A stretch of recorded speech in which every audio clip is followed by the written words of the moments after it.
शुद्धदेव के चरणों में कोटि कोटि वंदन करेंगे। नमो सूर्य देव्याय, नमो सूर्य देव्याय, नमो सूर्य देव्याय। इच्छा कारणम संधि से भगवम, इच्छा कारणम संधि से भगवम, इच्छा कारणम संधि से भगवम। सूर्य देवस आराहना ठाए अभ्युठ्योमि इच्छम।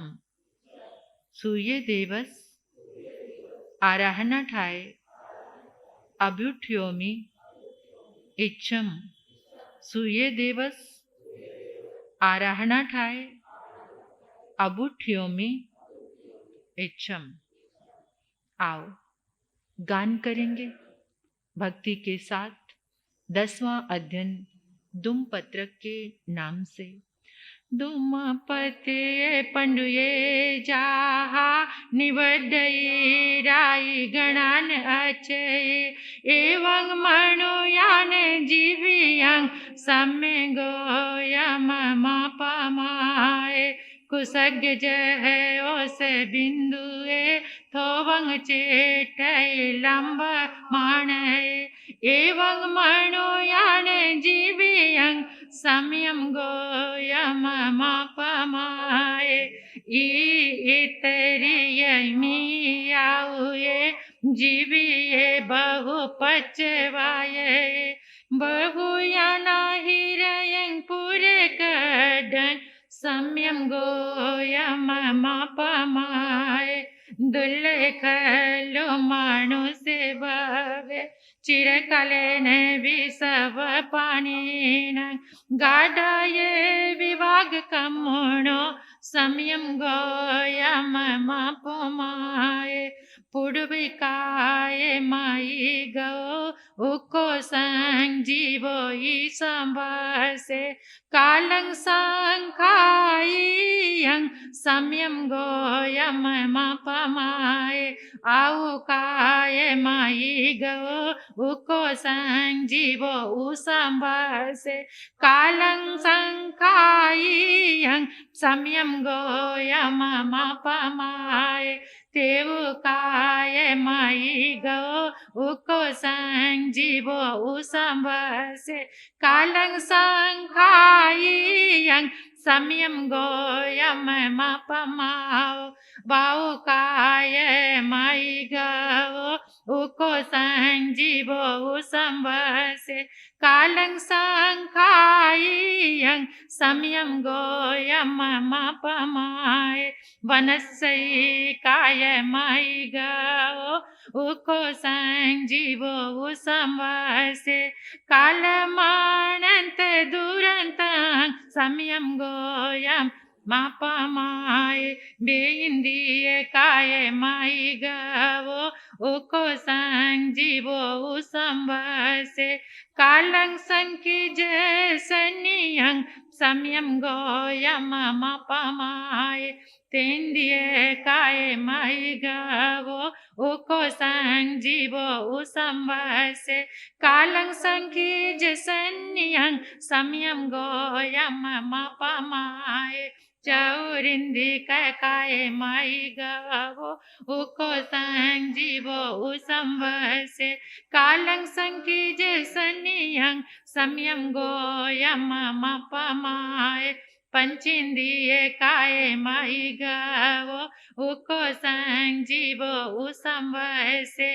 सतत भवगण सम्य सम्यम गोयम मापमाए। देवे नेरई आई गो उको संजीवो उ संभासे।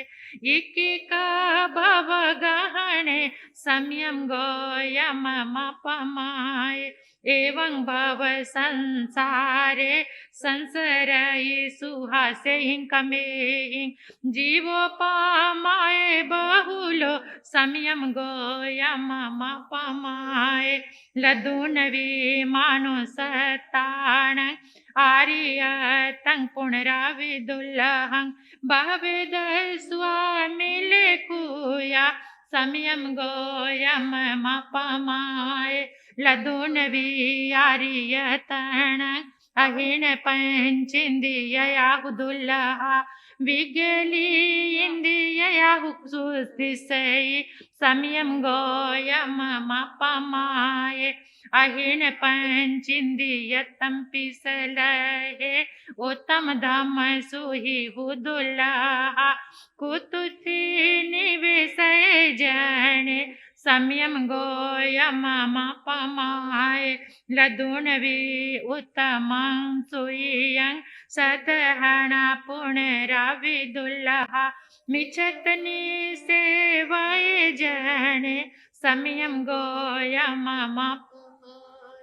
दमं पिहु सदहंतया दुल्लहया कायेन फासया इहि कामे गुणे हि मुचिया समयम गोयम मपमाय परिजुरयिते शरीरयं केसा पंडुरया हवन्ति ते शेषोय बलय हायै समयम गोयम मपमाय परिजुरयिते शरीरयं केसा पंडुरया हवन्ति ते सेचकुबलय हायै समयम गोयम मपमाय परिजुरयिते शरीरयं केसा पंडुरया हवन्ति ते से घाण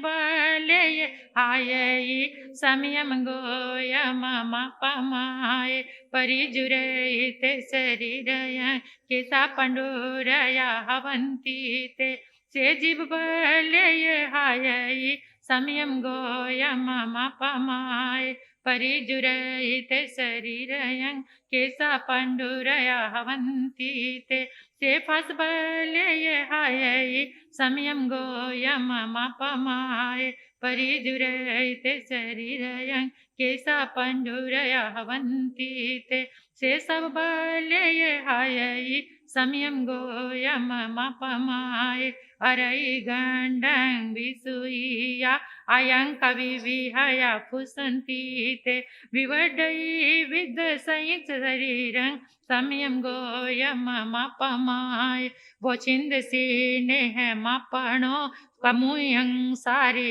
यंग पाणियं से सब विसीने हवै जिये समयम गोयम मपमाय चिचान धनंच भारियं पवइयो हिसि अनगारियं मावंतं पुणो वि आविये समयम गोयम मपमाय अभुजिये मित बंधवं व्यूलं चेव धणोः संचयं मातं बियं गवेसय समयम गोयम मपमाय नहुजिणे अज दिसय बहुमये दिसय मग देसिये संपयिने आउए पहे समयम गोयम मपमाय अवसोहिय कंठ गपहं आइनो सिपहं महालयं गच्छसि मगं विसोहिया समयम गोयम मपमाय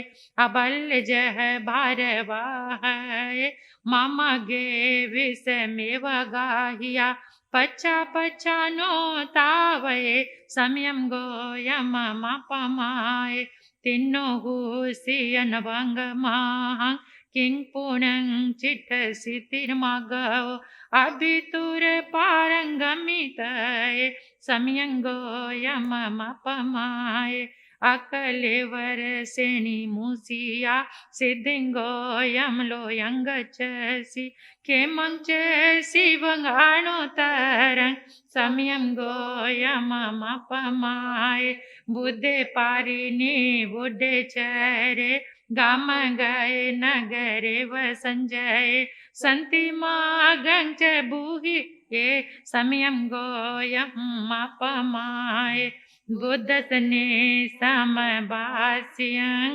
सुखहिय मठ पवसोयं रागदोषं च छिन्दिया सिद्धि गई गई गोय में सिद्धि गए गए गोय में तिबे में। 11वां अध्ययन बहुश्रुत पूजा के नाम से है। मूल गाथाओं की आराधना। संजोगा विपमुख से अनगार से भी कुणो आय रंग पाव करे समी आणु पुमिंग सुने में जे यावी हो विजे थदेलु दे अणी गए अभि कणंगुल वही अविनीय आबहुसुए अहं पंचे ठाणे जे सिखान लबई तंबाको हापा मायेण रोगेण लसेणिय अह अठहि ठाणे शिखासि लेति बुचै अह सिर सयादंते नय ममुदाहरे नासिले न विसिले नय सियाई लोलवे अकोहणे सचेरय शिखासि लेति बुचै आह 14 ही ठाणे वठ माणे उ संजय अविनीय उच्चै सो निवाण चन गचै अभिकणं कोई हवाई पवदं च पकुवै मिति जे मानो वमई सुयल दुण मजै अभि पाव परिकेवि अविमित सुकुपै सुपिय साविमित स रहे वासई पावगं पायन वाई दुहिले तदेलु दे अणी गहे असंभि भागे अचियते अविनियति बुचै आह पनर सही ठाणे सुविनियति बुचै नियावती अचबले अमाई अक उहले अपंचाही की बई पबंधन चन मेथीचे मानो भयई सुयल दुन मजै नय पावे परिकेवी नय मित सिकोपै अपिय सावि मित से रहे कलान बासै कल डमर बजय बुधे अभिजाइए हिरमी पड़ी सलिने सुविनियति बुचै वसे गुरुकुल निच जोग वंग उबहानव पियंकर पियंग बाई से सिंगल दुमरी है जहा संखमी पयंग निहियंग दुहो विविराय एवं बहु सुए विको दमो कीति ताहा सुवंग जहा से कंबो यान आईने कंथ एसिया आसे जविने पवरे एवं हवाई बहु सुए जहा इन समारूढ़े सूर्य दढ़ पर कमे उभवो नंदी घोषण एव हवाई बहुसिए जहा करेणु परिकिने कुंजरे सठिहाणे बलवंते आपड़ी हये एवं हवाई बहु से जहा से तिख सिंगे जाया खंदे विराये वस है जुहाही भई एवं हवाई बहु सुए जहा से तिख दाड़े उदगे दुपहन से सिंह मियाने पवरे एवं हवाई बहु सुए जहा से वासुदेवे शंख चक गया धरे अपड़ी ही बले जो है एवं हवाई बहु सुए जहा से चाउरंते चकवती मही दिए 14 सर नहीं बई एवं हवाई बहु सुए जहा से सह सके भज पाणी पुरंदर सके देवाही बई एवं हवाई बहु सुए जहा से तिमर विधन से उठिनते दिव्याय रे जलंते इवते येण एवं हवाई बहु सुए जहा से उड़ भाई चंदे नखत परिवार ये पड़ी पुणे पुणे मासिए एवं हवाई बहु सुए जहा से सामायान कोठागारे सुरखिए नाना चन पड़ी पुण्य एवं हवाई बहु सुए जहा साधु मान पवरा जम्बु नाम सुदंसना अन्नाडीयस देवस एवं हवाई बहु सुए जहा से नयन पवरा सलील सागरंगमा सिया नीलवंत पवहा एवं हवाई बहु सुरे जहा से नागण पवरे सुमंग मंदिरे गिरी नानो सही पजिलिए एवं हवाई बहु से जहाँ से स्वयं भूर्मणे उदही अक उदय नाना रयन पड़ी पुण्य एवं हवाई बहु से समुद्र गंभीर समाधुरसया अचिकिया किण दुपहंसया सुयस पुन्हा विवलस तायनो खवितु कमंगई मत मंगया तमासुय महितिजा उत्तमठ गवे से जिन पाणम पर जेवा सिंधी संपाउणे जासी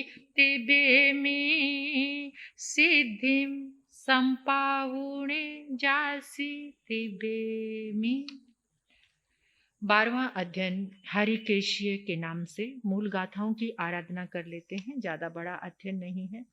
सौभाग्य कुल शंभुओ गणोतर धरो मुनि हिरिय से भलो नाम आसी भिखुज इंद्रियो हिरिय सन भाषाए उचार समीय सुअ जहो आयना निकेवे संजाओ सुसुमाहियो मन गुतो वाय गुतो काय गुतो जी इंद्रिय विकटा बंबई चमी जन वाडंगु वठिए तंग पास उण में जतंग तवेण परिसोसियं पंतो वही उवर गण उवर संतियणारिया जाय माय पड़ी थदा ही संगा जय इंदिया अभंब चारी नो बाला इमंग वयण माँ बई कैरे आगचई देतरुवे काले विगराले पोकना से ओम चले पंचु पिए भुवे शंकर दुसंग परिहरिये कंठे करे तू मंगिया दिन सनी जे काय वासी मागोसी ओम चलेगा पशु पिसाए भूया गच्ची कलाई की मंकियोसी जको तही तिंद रुके वासी अनुकंपो तस महामुनि से पचाइत यान्य गंग शरीर इमाहि वयनाय मुदा हरिता समनो आह संजयो बंबयारी विरोधन पयन परिगाहो पर पवित्र सौभिक काले अनस अटाय मागाओ में वियर जय खजय भुजय अनपुयं पाप भावयन में अनाहि में जायन जीवनी तु शेषा से गंग लभौ तवसी उकडं भोयन महानान अतट्यं सिद्ध मिहेग पाकं नवयं रिसमन पाणं दुहाम तो जकिमिहं कियोसी तेले सुबियां भवन्तु कासगा तहेवनी येसु यासमाय ए आय सदाय दलाहम जं आरहये पुण्य मिनं कुते खेतं खेतानि आमं वियानि लोये जहि पकीना विरहंति पूर्णा जे महाना जाई विजो भवेया तायं तु खेताय सुपे सलायं कोहय मानो ये बहो ये जेसी मोसदा तंच परिगहंच ते महाना जाई विजा विहुना ताई तुखे ताई सुपावयाय तु बेत सो बार धरा गिराण अटन जान अहिजवे उचावयाय मुनि नो चरंती ताई तुखे ताई सुपे सलाय अजावयाण पड़ी कुल बासी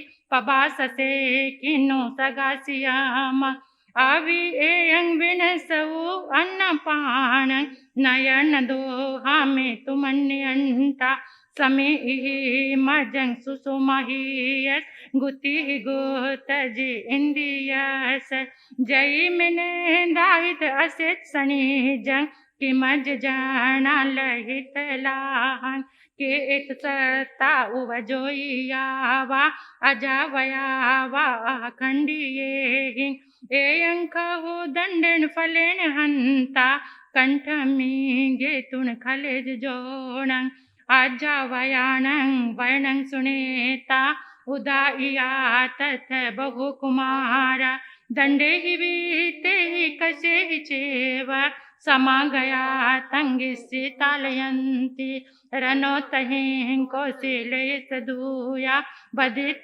नामेण अनि तंग पासिया संजय हम माणं कुदे कुमारे पूर्णि वे देवाभियोगनिहो येण दिनामुर नामनसन झाया नरिंद देविंद अभिवंदियेण जेन आमेवंता इसी न से एसो एसो हुसो उगतो महापा जी इंदियो संजियो बम्बयारी जो मेटया ने छे दे जमानी पाउन सयं को सिए रहना महाजसो एस महानुभागो गोर बवो गोर पको मये माँ एयं हिल अलिनी जंग माँ से बेतेयन बेनिध हेजा ए आइंग ती सेवयनाई सोचा पते बदाई सुहासियायं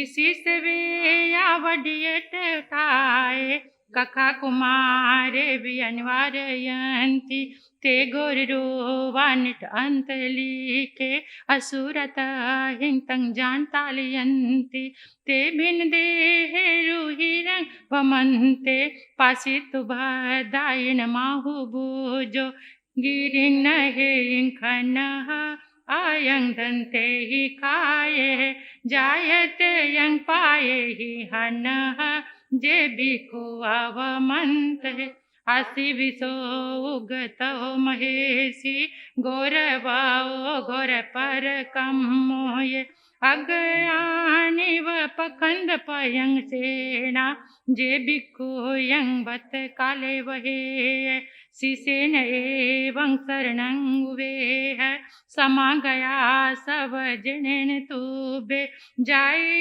इच्छह जीवियंग वा धनंग वा लोगम पियेस कुविडहे जा अवेदिय पीठ सौत मंगे पारिसय बाहु अकम चीटे निबेरी रुहिरंग वमंते उडंग मुहे निगये जिहे नेते ते पासिया खंडिय कठ बुवे विमन विसो न अहम होन सो इहंसी पासायं बा साभारियावो हिलच दनिंद च खमाह भंते विलेहिं मुडेहिं आयान जंगली आतस खमाह भंते महापसायाई सीनो हवंती नवो मुनि को पराहवंती पुविंच इनिंच अनागयंच मनपदो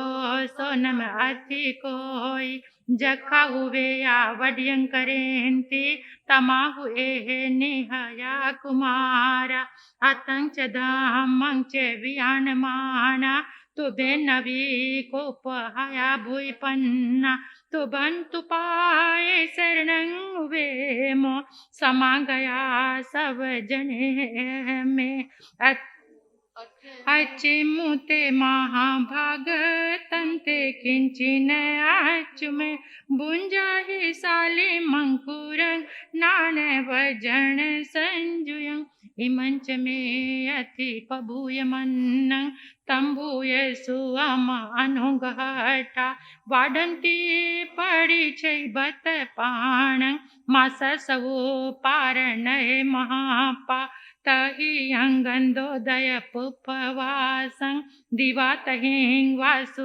हराय भूटा पहयाव दुंद हियो सुरेहिं आगासे आहो दानंतु गट्टुं सकंकुह दिसैतो विशेषो न दिसई जाई विशेष कोई सौभाग्य पूते हरियेस साहु जसे श्री साई दी महानुभागा कि महाना जोई समार भंता उदेन सोही भैया विहम मगा जंग मगहा बाहिरी विसोहियं नतंग दुटंग कुशला वहंती कुसंच जो वंग नट मागिं सायंच पाय उदगं कुसंता पाणाई भूयाई विहेडयंता बुंजो विमंदा पगरे है पावा, कहं चरे बुको वयं जयामो, पावाई कामाई पनु यलयामो, अखाहि सेन संजय जके पुइया, कहं सदोटं कुशलावयंती, सजीव काय असवार बनता, मोसंगदत्तं च असेवमाना, परिगहंगिति मन माय, एह परिनाय चरन्ति बंता, संसु बुद्धो पंचै संवरे, इह जीवेंगाणक कंक माणो, वो सुटका वो सुयिच देह, महाजयं जय जहन सीठ, केते जोई के बेत जोई ठाणे, काते सुया किमते कारी सगं, ए आते कैरा संति बीको, करने हमें हुणासी जोय, तवो जोई जीवो जोई ठाण, जोगा सुया शरीरंकारी संग, कमाए हस संजम जोग संति, ओमंग हो नामी इसिन पसते, केते हरए के यते संति तिथे, काहिंसी ना हो वरयं जहासी, आइकने संजय जग पूया, इच्छा मिनावुं भवो सगासे, धम्मे हरए बम्बे संति तीते, अनाबिले अतस्पसन से, जहन सिना हो विमलो विसदो, सुसी भुवो पजहामी दो संग, एयं सिन्नानं कुसले ही देतं, महासिनानंगी सिनं पसथं, जहन सिनाहाया विमला विसुद्धा, महाऋषि उत्तम ठाण पते तिबेमी।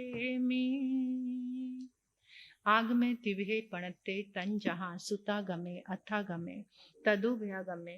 ए हवा श्री आगम के विषय जो कोई अतिचार लगा हो ते में आलो, जम बाय दंग बच्चा मेलिंग हिण अखरंग अ चखरंग पै हिणंग विनय हिणंग जोग हिणंग घोष हिणंग सुठू दिणंग दुठू पड़िचंग, अकाले कऊ सजाऊ काले न कऊ सजाऊ, अ सजाएंग सजाएंग सजाएंग न सजाएंग, भनता गुनता विचारता आगम की आराधना करते हुए मेरे द्वारा जो भी दोष लगा है पाप लगा है, आगम अक्षरों की किंचित मात्र भी अवहेलना हुई है, परमात्मा के शासन की अवहेलना हुई है, उसके लिए बारंबार मिच्छामी दुक्कडम करती हूँ, क्षमा मांगती हूँ।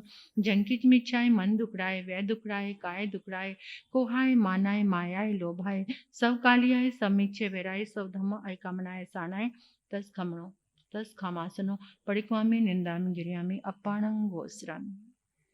थोड़ा सा विवेचन करते हैं। विवेचन तो बहुत विस्तार से है, लेकिन थोड़ी सी कोशिश कर रही हूँ। 10वां अध्ययन है दुमपत्रक के नाम से।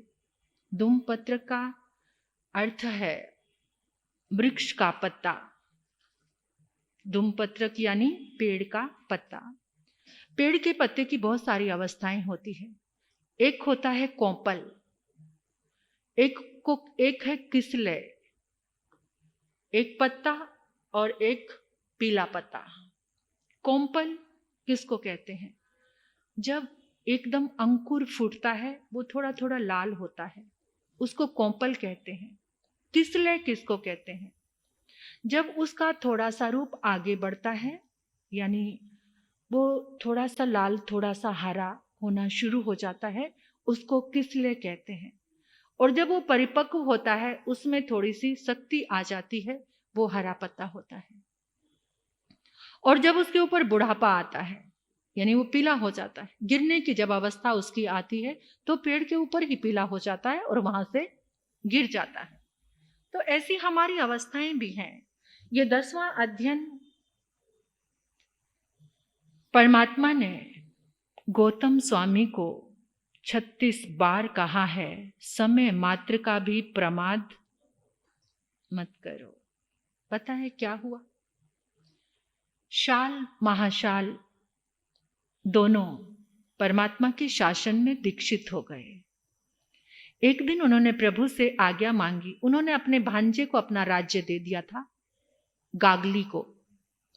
तो उन्होंने एक दिन प्रभु से आज्ञा मांगी, प्रभु कृष्ण चंपा में जाकर गागली को उद्बोधन देना चाहते हैं, वो भी संसार में क्यों रहे। परमात्मा ने आज्ञा दी, गौतम स्वामी का छत्र दे दिया और वो गागली के पास पहुंचते हैं, उसको उद्बोधन देते हैं। गागली और उसके माता पिता परमात्मा के शासन को सुनकर, परमात्मा के आराधना को सुनकर इतने भाव विभोर हो जाते हैं, वो राज्य को, संसार को छोड़ देते हैं। और इतनी उत्कृष्ट भावना बन जाती है कि शीघ्रता में जाकर प्रभु के दर्शन करें, शीघ्रता में जाकर साधु बन जाते हैं। महाशाल उनको दीक्षित कर देते हैं, साधु बन जाते हैं। साधु बनकर इतनी तीव्र अभिलाषा से प्रभु के दर्शन करने के लिए चलने लगे। काश ऐसी तीव्र अभिलाषा सबके मन में इस आगम के लिए आ जाए तो क्या घटित हो सकता है। I can't imagine. गागली, उसके माता पिता चलते आ रहे हैं और रास्ते में चलते चलते ही केवल ज्ञान हो गया। और जैसे ही प्रभु के पास पहुंचे तो गौतम स्वामी आए। गौतम स्वामी उनको वंदन भाव और शासन की कुछ व्यवस्था जब समझाने लगे तो प्रभु ने कहा, गौतम, इनको कुछ भी समझाने की आवश्यकता नहीं है, ये परमात्मा बन चुके हैं, ये परमात्मा बन चुके। क्या प्रभु? हाँ, ये कैवल्य से मंडित हो चुके हैं। उसी समय गौतम के मन में आया, ये इतने छोटे से समय में प्रभु बन गए, भगवान बन गए, कैवल्य हो गया। मुझसे पीछे कितनी देर से आए हैं, इतना सा छोटा सा समय, और उसमें ये प्रभु बन गए, इनको केवल ज्ञान हो गया। उस समय प्रभु गौतम पर अमृत बरसाते हुए कहने लगे, हे इंद्रभुई, हे इंद्रभूति, तुम्हारे मन का भाव क्या है? तुम केवली होना चाहते हो ना? बस मेरे साथ तुम्हारा जो अनुराग है उसको छोड़ दो, तुम्हें उसी क्षण कैवल्य हो जाएगा। और गौतम, इंद्रभूति, तुम्हारा और ये मेरा रिश्ता इस जन्म का नहीं है, जन्मों जन्मों का साथ है। इस जन्मों, भगवती जी आगम में आता है ये शब्द, मन से बनाया हुआ नहीं है। प्रभु ने स्वयं गौतम को कहा कि तुम्हारा और मेरा रिश्ता, ये संबंध जन्मों जन्मों का है। तुम मुझसे पहले कितने जन्मों में मेरे परिचित रहे हो, तुम्हें कैवल्य हो जाएगा, बस केवल मुझे छोड़ दो। फिर उस समय प्रभु ने जो प्रकाश बरसाया कि गौतम, समय मात्र का भी प्रमाद। अब गौतम स्वामी के अंदर कोई प्रमाद था? ऐसा लग रहा है कि परमात्मा को अपने आने वाले या पिछले समय का, जो ये समय चल रहा है पंचम काल का, पता था कि कितने परमादी जीव होंगे। हो सकता है इस आगम की आराधना करके, इस अध्ययन की आराधना करके कोई परमाद से छूट जाए, बाहर निकल जाए। कितनी बार आप भी कोई कार्य कराने के लिए अपनी बहू को बेटी के माध्यम से सुनाते हो कि बेटी को कहूं तो बहू अपने आप ही चौकन्नी हो जाएगी और काम करने के लिए तैयार हो जाएगी। कितनी बार आप किसी और का एग्जाम्पल लेकर अपने बच्चे को सुधारना चाहते हैं। तो ऐसे ही परमात्मा ने अपने अंत्यवासी गौतम को इंगित करते हुए हम सबको कहा है कि प्रमाद से बाहर निकल जाओ। क्या कहा परमात्मा ने? समय किसको कहते हैं? इसमें सम्यंग आया, सम्यम गोयमा मां पमाए। समय आत्मा को भी कहते हैं और समय सत्य को भी कहते हैं। समय सिद्धांत, वैल्यूज, उनको भी कहते हैं। और समय वक्त को भी, काल को भी समय कहते हैं। समय गवाना, परमात्मा से दूर जाना। जितना हम समय गवा रहे हैं ना, मोबाइल के अर्पित कर दिया है हमने सारा समय। इतना नष्ट, इतना व्यर्थ करते जा रहे हैं अपने जीवन के। जो रील घुमाते हो ना, अपने जीवन की रील घुमा कर देखो। मोबाइल में जो रील घुमा रहे हो, एक बार अपने जीवन की रील घुमा कर देखो कि यहाँ कितना नष्ट हो रहा है। ये आने वाला नहीं है वापिस, कोई लौटाकर नहीं ला सकता। उस मोबाइल की शरण को छोड़कर परमात्मा की शरण में आ जाओ, उस समय को बचा लो। आज ये वरदान, ये अमृत, ये उत्सव आपके पास है, फिर ये पास आने वाला। आज रील घुमाते हुए जीवन की रील घुमाकर देखना। जब से होश संभाला है आज तक की रील घुमाकर देखो। देखो अपने आप को, हम सबको देखना है, मुझे भी देखना है और आपको भी। पूरा का पूरा समय यह है काल की अशातना। इस 10वें अध्ययन में परमात्मा ने कहा है कालस अशायनाय, काल की, समय की अशातना से बच जाओ। एक समय का प्रमाद लंबे समय की साधना को नष्ट कर देता है। एक समय का प्रमाद लंबे समय की साधना को कैसे नष्ट करता है पता है आपको? नहीं पता ना? सुनो। एक विद्वान ब्राह्मण, पर बेचारा बहुत दरिद्री था, हर रोज अपने पोथी में, किताबों में खोया रहता था। विद्वान बहुत था, पर कहते हैं कि जहां सरस्वती होती है वहां पर लक्ष्मी कम ही ठहरती है, कम ही ठहरती है।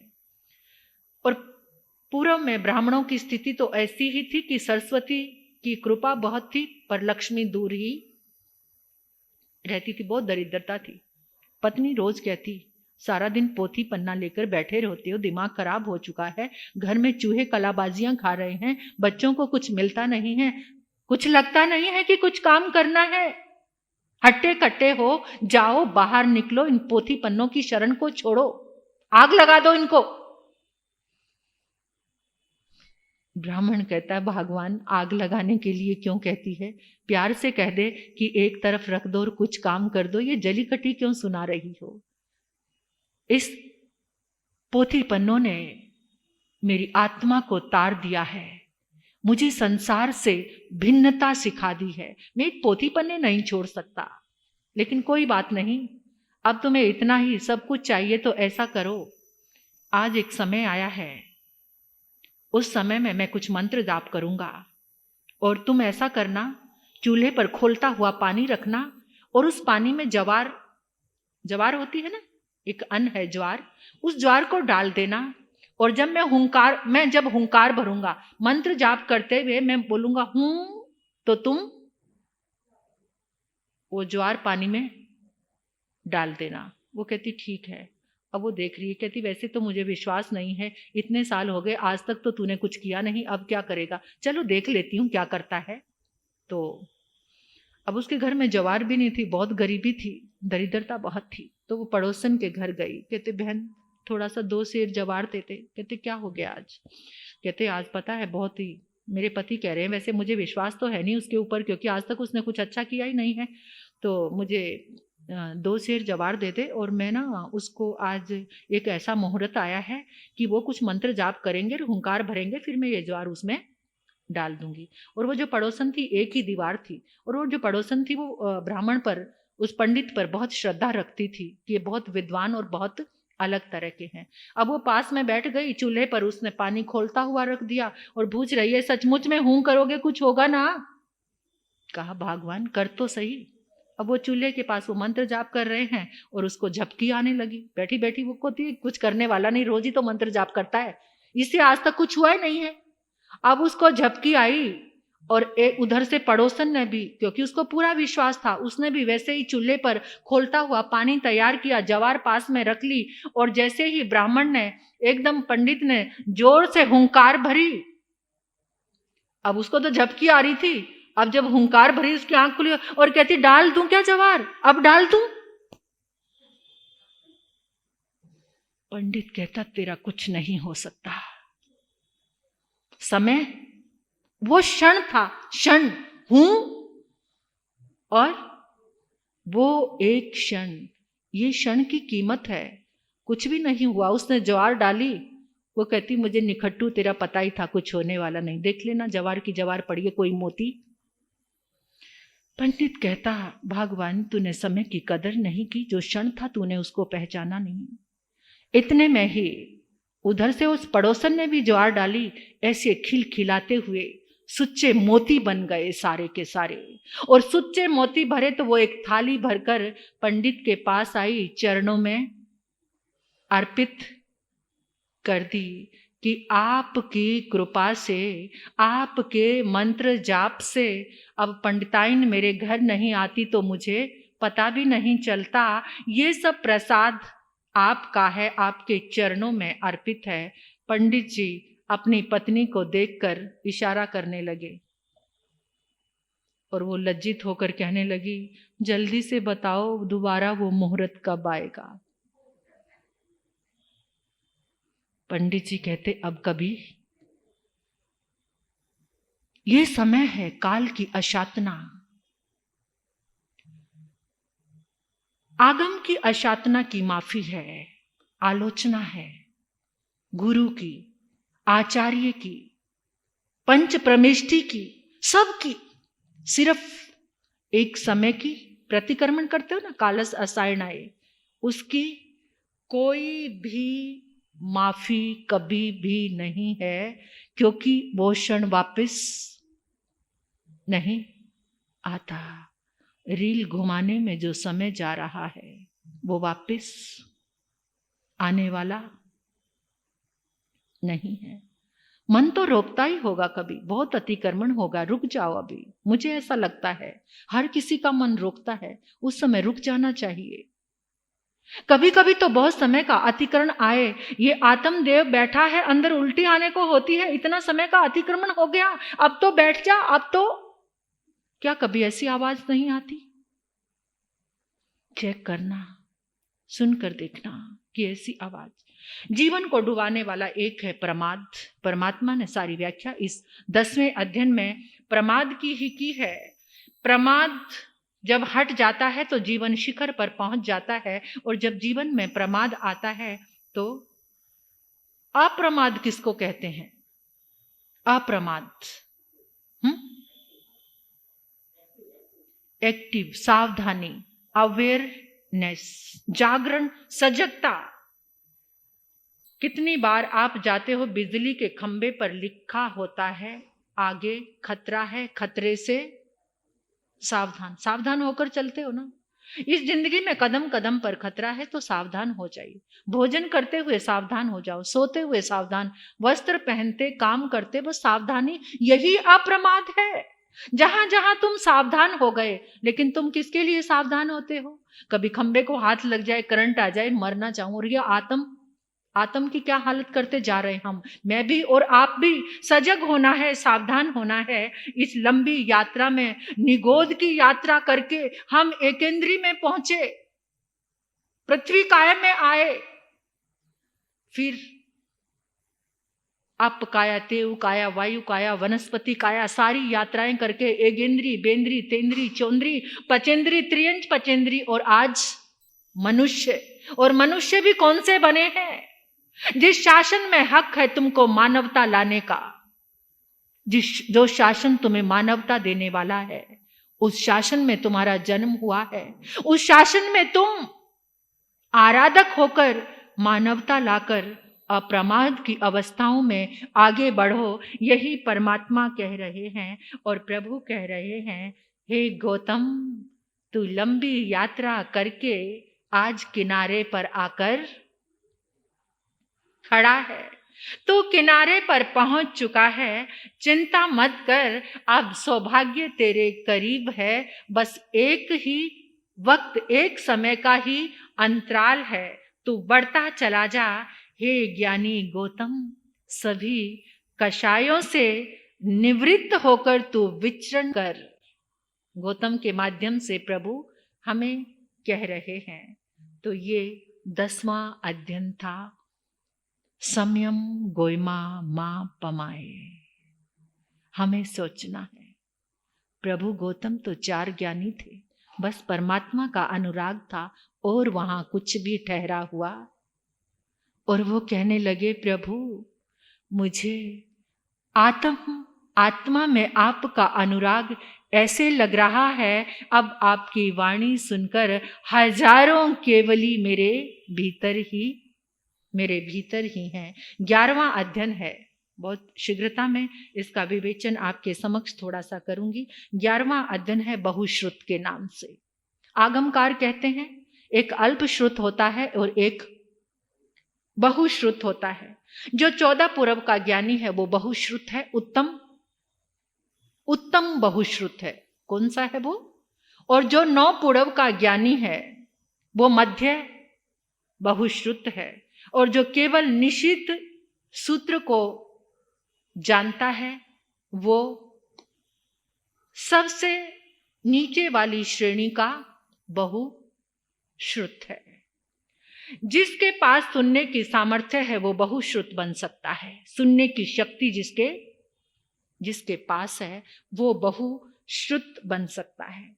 जो स्वयं के ज्ञान को दूसरों को तारता है, स्वयं के ज्ञान से दूसरों का कल्याण करता है, वो बहुश्रुत होता है। परमात्मा कहते हैं कि 5 कारणों से कोई शिक्षा ग्रहण नहीं कर सकता। ये 11वां अध्ययन है। इस 11वें अध्ययन की जो आराधना करेगा, बहुश्रुत का बहुमान है उसमें, बहुश्रुत की पूजा है उसमें, जो श्रद्धा भाव से इस अध्ययन को करता, उसके ज्ञान के सारे अंतराय टूटते चले जाते हैं और उसके अंदर एक विजन क्लियर होता है। मैं अपनी सोच से बता रही हूं, मैं रोज 11वें अध्ययन की आराधना जरूर करती हूं। तो उससे एक विजन, एक सद्बुद्धि का क्या जागरण होता है, अंतर में करुणा प्रेम मैत्री तो बढ़ने लगता है और अपने आप ही एक सद्बुद्धि आने लगती है। छोड़ने की चीजें को छोड़ने, अंदर से एक पुकार उठने लग जाती है। जब भी कुछ गलत हलचल होती है ना अंदर, तो अंदर एक चीख आने लग जाती है, इस गलत को हटा दो, बाहर निकाल दो। अपने अनुभव की बात बता रही हूं। तो इसलिए आप भी इस 11वें अध्ययन की आराधना करें। बहुश्रुत का बहुमान करने वाला सबके लिए सम्मानीय पूजनीय बन जाता है, जो बहुश्रुत का सम्मान करता है। परमात्मा कहते हैं कि 5 कारणों से कोई शिक्षा ग्रहण नहीं कर सकता। 5 कारण है। पहला है अभिमान, दूसरा है क्रोध, तीसरा है प्रमाद, चौथा है रोग और 5वां है आलस्य।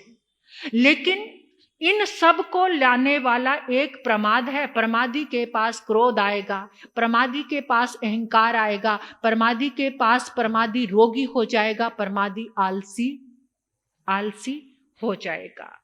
जिसका मन रोगी है, रोग कैसे आते हैं पता आपको? प्रमाद सबसे बड़ा रोग है। कार्मण शरीर में विकृति आती है। जो हमारा कार्मण शरीर है ना, 2 शरीर हैं हमारे, तेजस और कार्मण। कार्मण शरीर क्या करता है?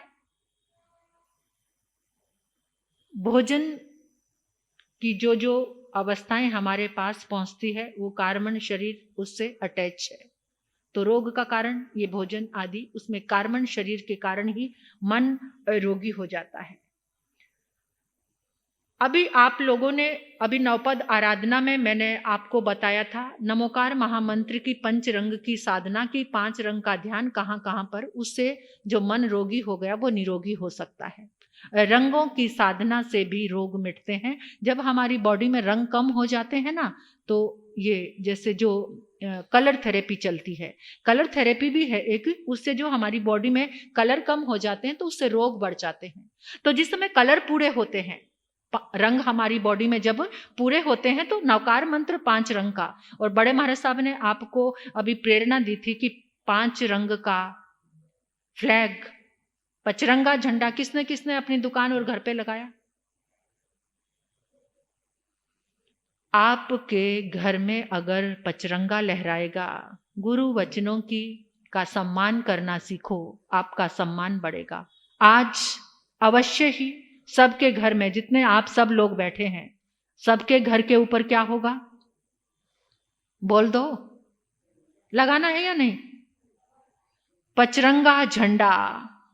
वो जो 5 रंगों की हवा आपके घर में पहुंचेगी ना, तो सारी मानसिक बीमारी, गारंटी से कह रही हूं, फर वो जैसे झंडा लहराएगा, वो कलर उसमें से झरेंगे, 5 रंग, 5 रंगों की ऊर्जा आपके घर में प्रवेश करेगी।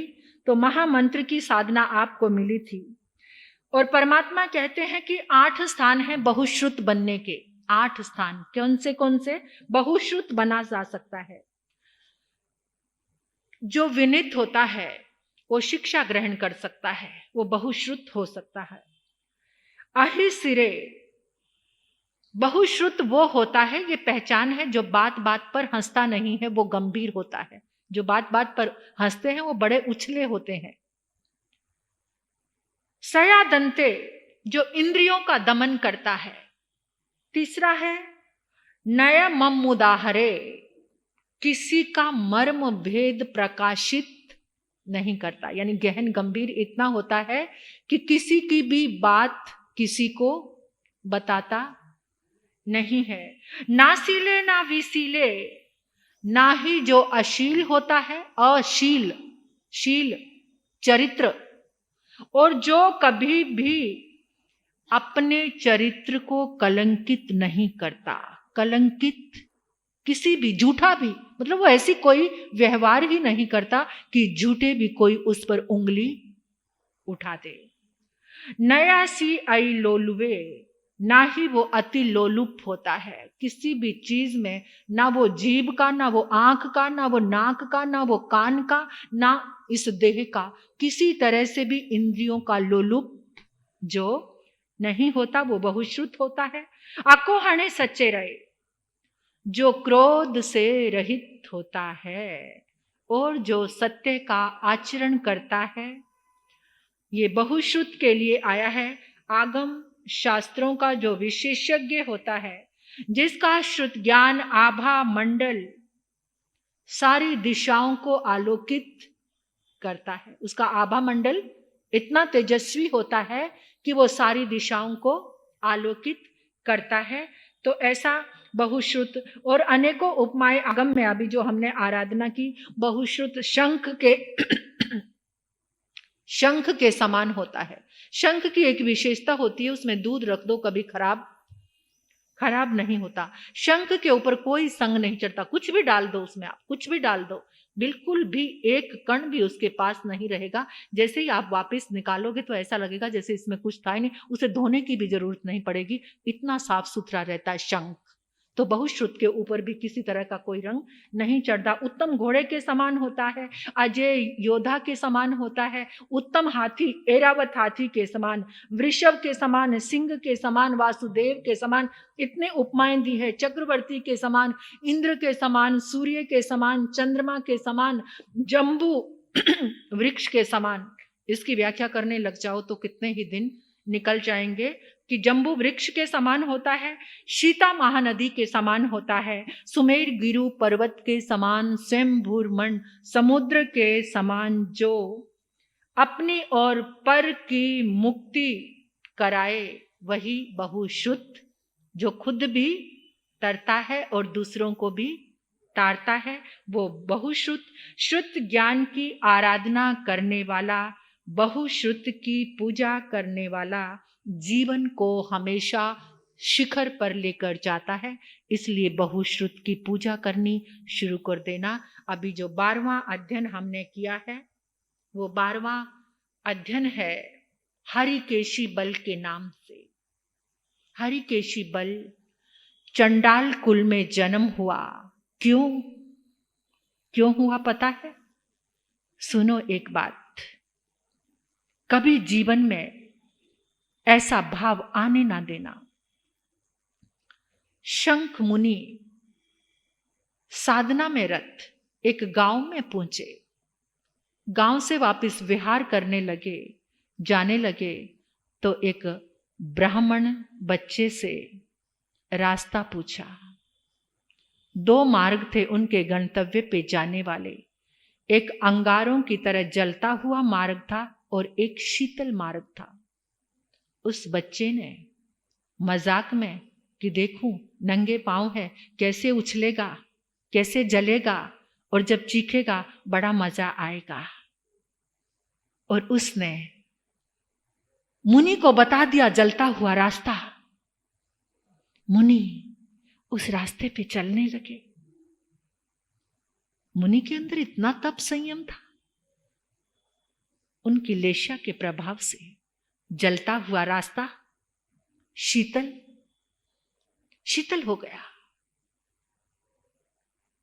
जब इंसान संयम में रहता है, मर्यादा का वहन करता है, तपता है, जब इंसान खुद तपता है तो तपन के सारे मार्ग शीतल हो जाते हैं।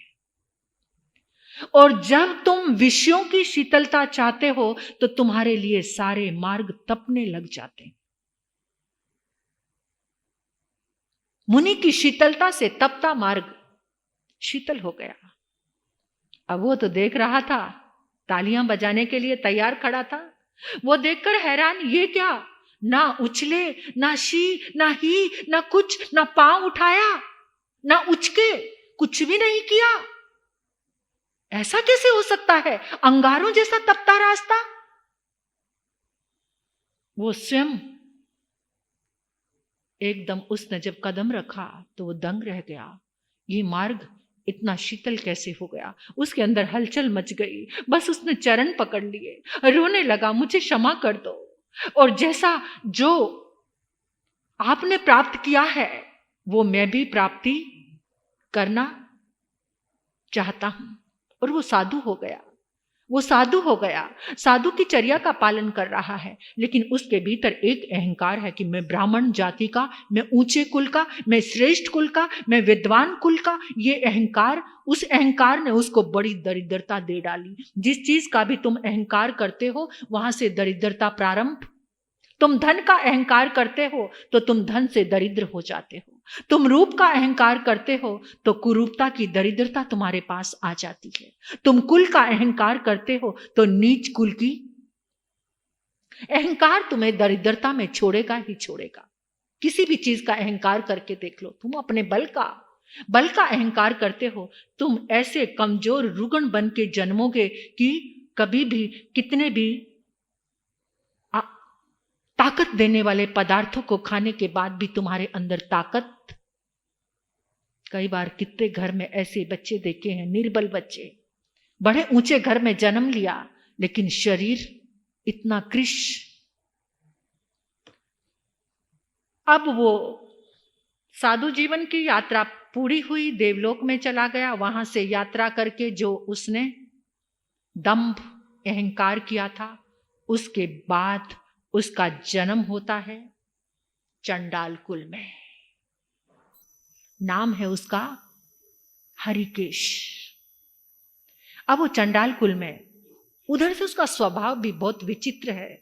2 बच्चों के साथ खेल नहीं पाता है, लड़ाई झगड़ा करके दूर हो जाता, मार कुटाई करके लड़ता है, झगड़ता है, रोता है, चिल्लाता है, किसी से भी नहीं बनती। अब सब उसको क्या कहते हैं? झगड़ालू आ गया, झगड़ालू आ गया, दूर दूर दूर, हमारी टोली में नहीं आना तुझे, हमारे साथ नहीं खेलना तुम्हें। वो एक दिन एक तरफ बैठा है, कोई उसको अपनी टोली में शामिल नहीं कर रहा। एक तरफ बैठा और बैठकर क्या देखता है कि वहां पर एक सांप निकला। कोई उत्सव था, सांप निकला तो सब उसको मारने के लिए दौड़ पड़े। वो बड़ा जहरीला था, मार डाला उसको। अब थोड़ी देर बाद फिर देखता है कि एक सांप जैसा और निकला है। सांप बिल्कुल सांप लग रहा है। तो लोग उसके पास गए, जाकर देखा और उसे किसी डंडे के ऊपर उठाया और दूर छोड़ दिया। उसने पूछा इसको क्यों नहीं मारा? कहते इसके अंदर जहर नहीं है। क्या इसके अंदर जहर नहीं है? ये अलसिया है, मतलब सांप के जैसा दिखता है पर जहर नहीं है। तो अब वो सोचने लगा, इसके अंदर जहर नहीं है, इसको किसी ने नहीं मारा, जिसके अंदर जहर है उसको, मेरे अंदर क्रोध का जहर है इसलिए मुझे कोई भी, अंदर से आवाज आई, मेरे अंदर क्रोध का जहर है इसलिए मुझे कोई भी अपने पास शामिल नहीं करता। अब वो एक तरफ जाके बैठ गया, अपने क्रोध को देखने लगा, देखता गया, अंदर देखता गया और सोचता गया, मैं ये क्रोध कहाँ से आया, इस क्रोध का कारण क्या है, इतना क्रोधी कैसे हूं, मेरा इतना उग्र स्वभाव क्यों है। और हम क्या करते हैं, अपने क्रोध को अनुशासन का नाम देने लग जाते हैं। अनुशासन के लिए मैंने क्रोध किया, तूने मुझे क्रोध दिलाया तभी मुझे क्रोध। हम अपना क्रोध दूसरे के ऊपर थोपते हैं अपनी सारी गलती, और दूसरे को कारण जानते हैं। अपनी गलतियों का एहसास भी दूसरों को ही, खुद नहीं करते बल्कि दूसरा करने वाला है, ऐसा मानना ये सबसे बड़ा परमार्थ है। अंदर से कारण खोजा, कारण नजर आ गया, पढ़ते हटने लगी, प्रकाश आ गया। हरिकेश बल को जाति समरण ज्ञान हो गया। जाति समरण ज्ञान में देखा अहंकार की वो श्रृंखला, और उस अहंकार में अपने मुनि रूप को देखा। फिर क्या देर थी, हरिकेश बल मुनि हो गए, मांस खमणधारी मुनि राज बन गए। मांस खमण करते हैं, उसका पारणा करते हैं, और ऐसी उनकी साधना को देखकर, अब मांस खमण करते करते चंडाल कुल में जन्म मिला था, चेहरा भी कुछ विचित्र सा था, रंग भी काला था। अब तपस्या कर करके नाक और बाहर निकलाई, आंखें और अंदर चली गई, और विभत्स सा अलग सा रूप, तपस्या कृष। एक बाग में ध्यान करते थे, वृक्ष पर एक यक्ष रहता था, उनके तप त्याग से बड़ा प्रसन्न हो गया और उनका सेवक बन गया। एक दिन की बात है, मुनि ध्यान में खड़े हैं, राजा की बेटी मंदिर में पूजा करने आई, उसी उद्यान में मंदिर था, तो वहां पर मुनि ध्यान में खड़े थे, तो एकदम उसने मुनि को देखा, राजकुमारियां कुछ खेल करने लगी वहां पर, आंखों में पट्टी बांधकर। तो उन्होंने कहा कि जो जिसको हाथ लगाएगा वही उसका पति होगा, ऐसे खेल कर रहे थे। तो राजकुमारी की जब टर्न आई, उसने मुनि को पकड़ लिया, आंखें खोली, सब देखकर लड़कियां ताली बजा के कहने लगी, यही तेरा पति है, यही तेरा पति है। एकदम उसने मुनि के ऊपर थूक दिया, मुनि के ऊपर, छी इतना गंदा, मेरा पति तो राजकुमार होगा। राजकुमारी घर में आई, यक्ष को बर्दाश्त नहीं हुई, यक्ष ने उसको एक ऐसा रोग लगा दिया जैसे प्रेत की बाधा होती है ना, कुछ अलग अलग तरह के वो अपने हाव भाव करने लगी। पता चला, यक्ष ने कहा इसने मेरे गुरुदेव, मेरे मुनिराज की अभिनय की है, अशातना की है, तो उसका प्रायश्चित क्या है, ये मुनि से विवाह करे। यक्ष कहने लगा, यक्ष को कुछ नहीं पता था, वो तो तपस्या को देख रहा था, ये उसी मुनि से विवाह करे। तो राजा अपनी लड़की को लेकर मुनि के पास आया, मुनि से याचना की, इससे विवाह। मुनि कहते 3 करण 3 योग से अब्रह्म का त्याग है, साधु हूं। फिर पुरोहित से पूछा, पुरोहित ने मार्ग निकाला, साधु और पुरोहित एक ही जैसे हैं। साधु ने छोड़ा तो पुरोहित से, रुद्रदेव वही पुरोहित था, यानी उससे उसकी विवाह कर दिया, शादी हो गई। मुनि का तप चल रहा है। एक दिन वो जो रुद्रदेव ब्राह्मण एक यज्ञ कर रहा था, रुद्रदेव ब्राह्मण बहुत सारे विद्यार्थियों को पढ़ाता था, अध्यापकों को पढ़ाता था, सबको शिक्षा ज्ञान देता था, तो बहुत सारे विद्यार्थी भी उसके पास थे। उसने बहुत बड़ा यज्ञ किया, तो मुनि मांस खमणधारी उस यज्ञ किया, तो वहां पर भोजन भी बन रहा था। तो मुनि मांस खमण के पारने के लिए वहां पर आए तो भोजन की याचना की और कहा कि मैं श्रमण हूं, ब्रह्मचारी हूं। मुनि नहीं बोल रहे, वो यक्ष बोलता था। मुनि तो मौन रहते थे, लेकिन लोगों को ऐसे सुनाई देता था कि जैसे मुनि बोल रहे हैं, पर मुनि को तो पता नहीं चलता था, उनके पास बात पहुंच जाती थी। मैं परिग्रह से निवृत्त हूं और यहाँ जो भोजन बन रहा है, दूसरों के लिए बनाए गए भोजन के बीच में से ही कुछ ग्रहण करता हूं, इसलिए यहाँ आया हूं, यहाँ काफी भोजन बना है। वहां ब्राह्मणों ने कहा कि ये भोजन तो सिर्फ उत्तम ब्राह्मणों के लिए है, तुझ जैसे भिखारी के लिए देखा है तूने? मैले वस्त्र, चेहरा भी कितना कुरूप, और तेरे लिए ये भोजन हम तुम्हें नहीं देंगे, ये आहार सिर्फ ब्राह्मणों के लिए है, तुम्हें नहीं दिया जाएगा। ब्राह्मणों की बात को सुनकर यक्ष ने कहा कि जैसे किसान ऊंची नीची जगह दोनों जगह पर बीज बोते हैं, फसल मिले, आप सभी ऐसा ही मानकर ऐसी भावना से पुण्य कमाओ। ऊंची नीची सभी जगह पर किसान और सब आकर उस फसल को कोई भी लेता है, तो इसी तरह से इसी भावना से पुण्य कमाओ। विद्यार्थियों ने कहा, इस श्रमण को डंडे मारकर निकालो यहां से, इसको हम भोजन नहीं देंगे। फिर भी ऊपर से बड़बड़ करता ही जा रहा है। तो सबने डंडे लेकर मुनि को जैसे ही निकालने लगे, मारने लगे, उधर से राजा की बेटी भद्रा, जो पुरोहित की पत्नी बन चुकी थी, वो आई और आकर देखती है ये क्या हो रहा है, तुम ये क्या कर रहे, इस मुनि को जानते नहीं, ये बहुत तपस्वी हैं। यानी राजकुमारी ने यक्ष से बात करने लगी और उनको शिष्यों को सब बातें बता दी। तो उसी समय जब मुनि को डंडे मार रहे थे, तो उधर से यक्ष ने सबको पटकना शुरू कर दिया था। सभी विद्यार्थियों को, किसी के मुंह से खून निकल रहा है, कोई आकाश की ओर खुले मुंह से देख रहा है, कोई हरकतें करता, यानी इतना पटका, सबकी दुर्दशा उसने कर डाली। तो उसने आकर मुनि से माफी मांगी। रुद्रदेव ब्राह्मण भी आया, उसको भी भद्रा ने बताया ये मुनि बहुत तपस्वी हैं। राजकुमारी ने कहा आपकी अवहेलना होगी, क्षमा कीजिए, ऋषि तो अति प्रसन्न रहते हैं, आप हमसे नाराज ना हो। तो उस समय मुनि ने कहा कि मेरे मन में ना पहले कुछ था ना अब, ये जो भी कुछ किया है ये यक्ष ने किया है और मेरा इसमें कोई भी भाव नहीं है। ये यक्ष मेरी व्यावृत्ति करता है, मेरे चरणों में रहता है, इसने ये स्थिति की है। मुनि आहार उसी समय भद्रा ने बहुत अनुनय विनय से मुनि को आहार बहराया। जैसे ही मुनि को आहार बहराया, आकाश से फूलों की वर्षा हुई, देव दुंदुभियां बजने लगी, अहो दानम की सभी ब्राह्मणों को ज्ञात हुआ कि मुनि ने कहा, भद्रा ने कहा कि पाखंड की राह पर तो तुम हो, ये मुनि श्रेष्ठ हैं, सत्य इस मुनि के पास है, शक्ति इस मुनि के पास है, पवित्रता इस मुनि के पास है। सभी ने कहा हे महाभाग, हम पर अनुकृपा करें, गृहस्थ आश्रम का क्या कर्म है और ये जो यज्ञ हम कर रहे हैं इसके बारे में हमें अच्छी तरह से समझाओ, हम पूर्ण रूप से समझना चाहते हैं, हम पूर्ण अवैज्ञानिक हैं। अग्निकाय का आरंभ समारंभ कर इतना उपद्रव वहां पर किया, तुम किस शांति का अनुभव करना चाहते हो? मुनि ने कहा तुमने यहाँ 6 जीवनिकाय के जीवों का दोहन किया है। उन सभी ब्राह्मणों ने मुनि से पूर्ण समर्पित होकर पूछा कि यज्ञ की पूजा कैसे करनी चाहिए।